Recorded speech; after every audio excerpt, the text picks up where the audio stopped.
Ei, bună! Sunt eu, vecina ta. Și astăzi o să fac un tort festiv, pentru că mâine este ziua fratelui meu.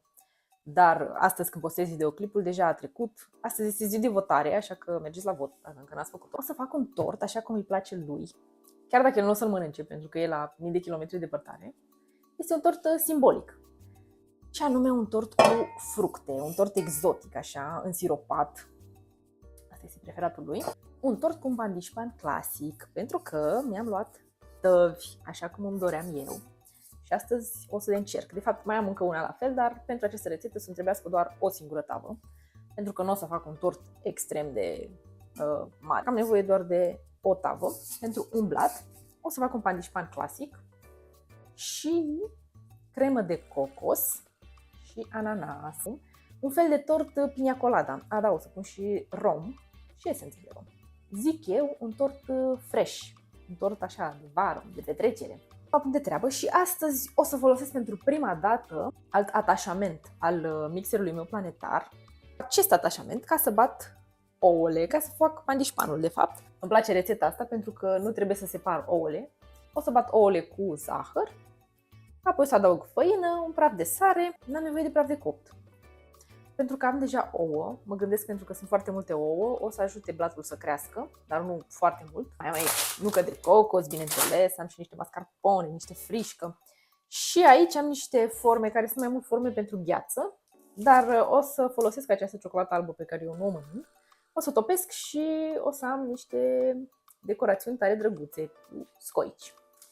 Dar asta la final, mai durează. Am pus și zahărul și lăsăm să se amestece, să se bată.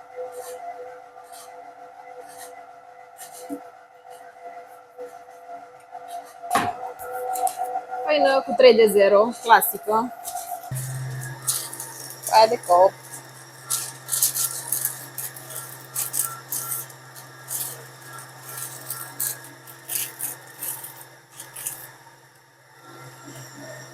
Ne uităm unde ar fi centrul.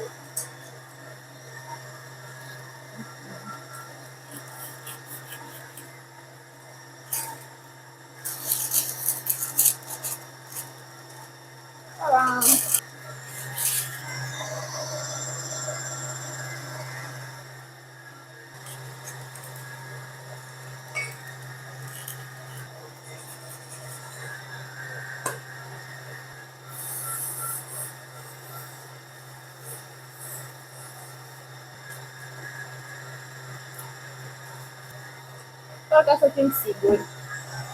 S-au spumat ouăle cu zahărul. Compoziția are cum o culoare albicioasă, mai este galbenă. Îmi spune să o încorporez treptat în 3 părți. Foarte ușor, pentru că din nou nu folosim praf de copt. Și asta înseamnă că trebuie să-i păstrăm din textura aerată cât mai mult. Adică să încercăm să nu spargem bulele de aer. Am terminat și acum o să-l pun în tavă. Am încorporat bine făina. Înțeleg acum de ce n-am pus praf de copt, pentru că ar fi crescut mult deasupra tăvii, s-ar fi umflat. Perfect. Și acum 180 de grade, 35 de minute. Nu e foarte mult, nici foarte puțin. Tadam! Pam, pam. Dacă iese ca aici, uitați-vă. Te văd bulele de aer, da? Revin. Și acum este timpul pentru creme. Așa. Am nevoie doar de 560 de grame de ananas. Și romul, bineînțeles. Nu poate să lipsească.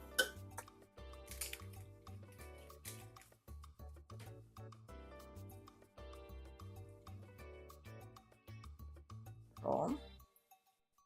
Doar așa pentru aroma. Asta doar o lingură. Posibil să pus o lingură jumate.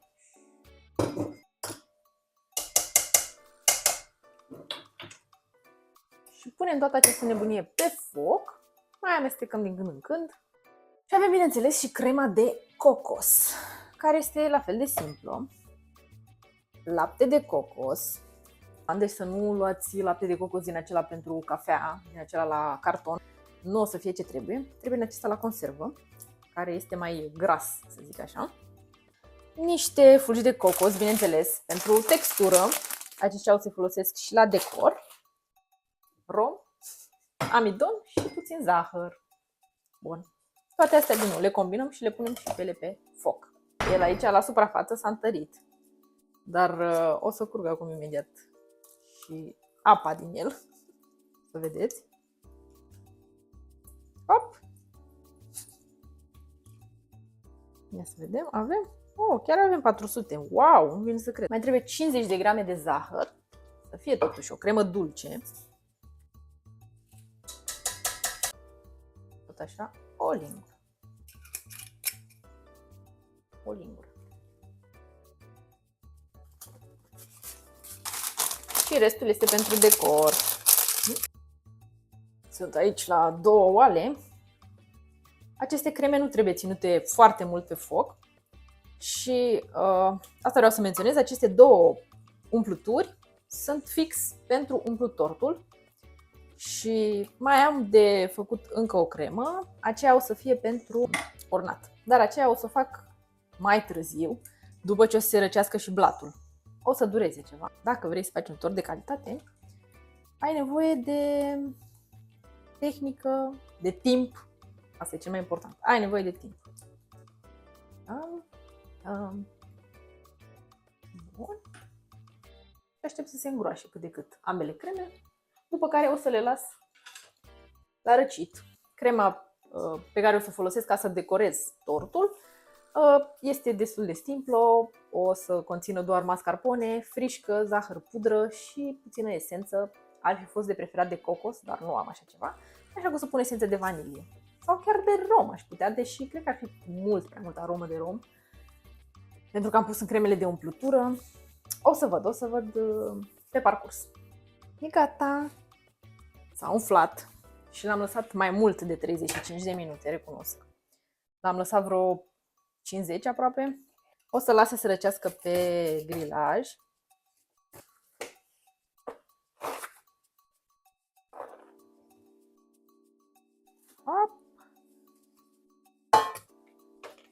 Bineînțeles că o să îl stilizez ca să fie perfect plat.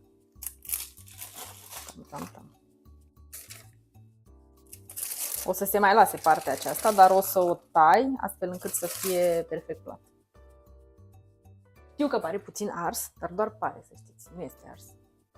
N-aveam cum să-l las mai puțin, pentru că una e să ai un tort puțin ars așa, puțin, foarte puțin, dar nu este ars. Și alta este să ai un tort crud, nu? Dar când o să se răcească și o să tai așa frumos, să fie perfect. A ieșit blatul, este copt, este pufos. Am și gustat aici, am tăiat căpăcelul acela. Chiar e rețetă de cofetărie. Nu știu dacă se vede, da, chiar e ca un burete. Chiar e foarte bun. Am încercat să folosesc acest fierăstru ca să-l nivelez. Nu prea mi-a reușit. L-am tăiat în linie dreaptă. Se vede așa că e o curbură aici. Am mai încercat să-l mai tai puțin cu cuțitul, dar îl făceam prea subțire deja, așa că am lăsat așa curbura asta. E ok. Îl reglez eu din cremă.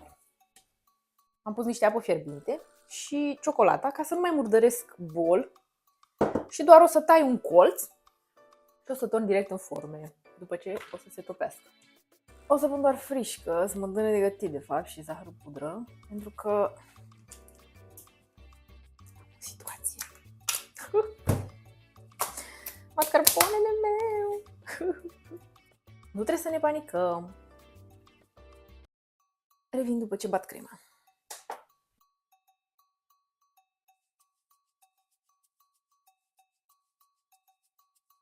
Da, nu mi iese smântâna de gătit. Trebuie să mă duc să cumpăr frișcă și mascarpone.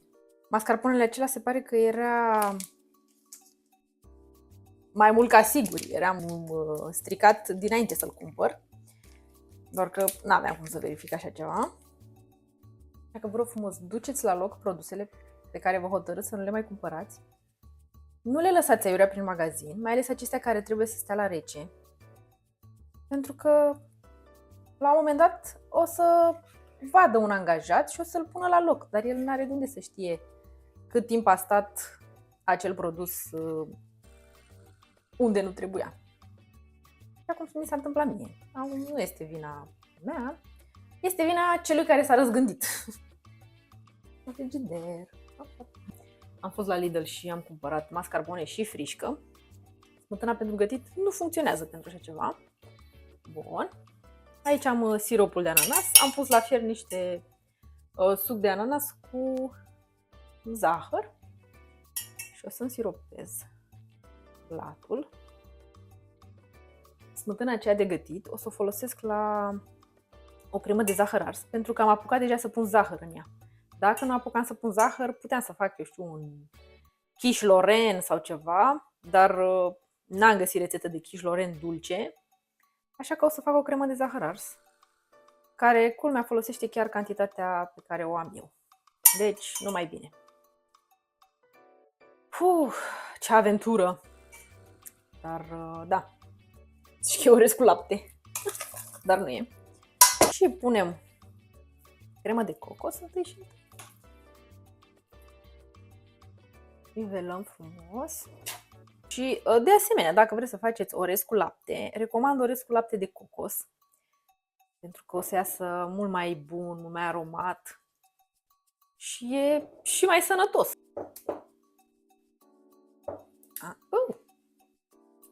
Oh no!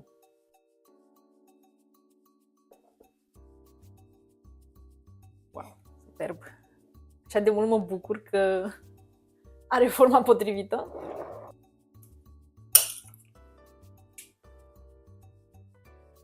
Oare dacă pun eu așa?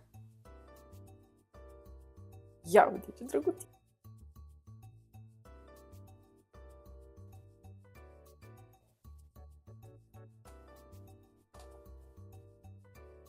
Și acum, pentru că mi-a rămas smântâna aceea de gătit și am apucat să o amestec cu zahăr, o să fac o cremă de zahăr ars din ea. Am aici 10 ouă, 600 de ml de lapte, 400 de ml din smântâna aceea de gătit și niște esență de vanilie și 200 de grame de zahăr. Le-am amestecat ușor cu telul și o să le torn imediat în tava pe care o să o tapetez cu zahărul ars, cum ar veni, sosul de caramel. Și da, ce să faci? Am 2 deserturi în loc de unul. Și în această tavă o să pun și apă, ca să se facă o baie frumoasă de aburi. O să dau și prin sită ca să nu rămână urme de ou. Tam-tam, 150 de grade o oră, sau poate chiar mai mult, depinde. Așa arată înainte să-l ornez. Și acum o să pun primul strat de cremă. E puțin cam moale, dar e ok. O să dau la frigider și apoi o să revin cu celălalt.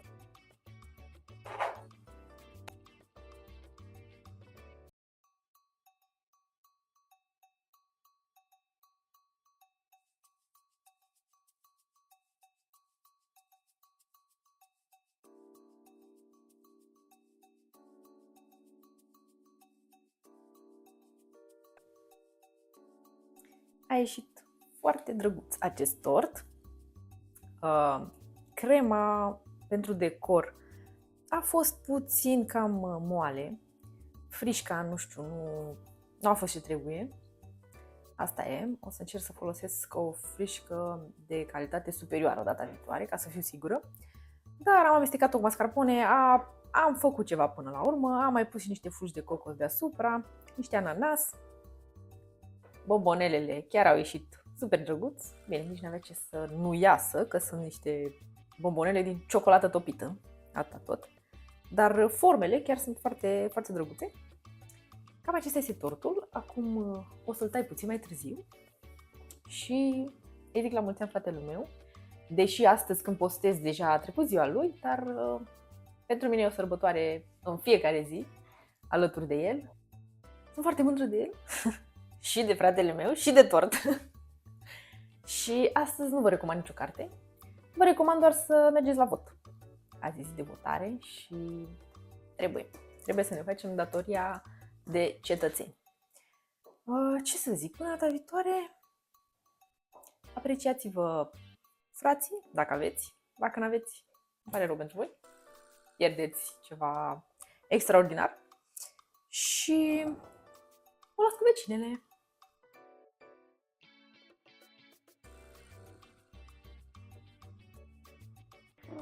Vecinele!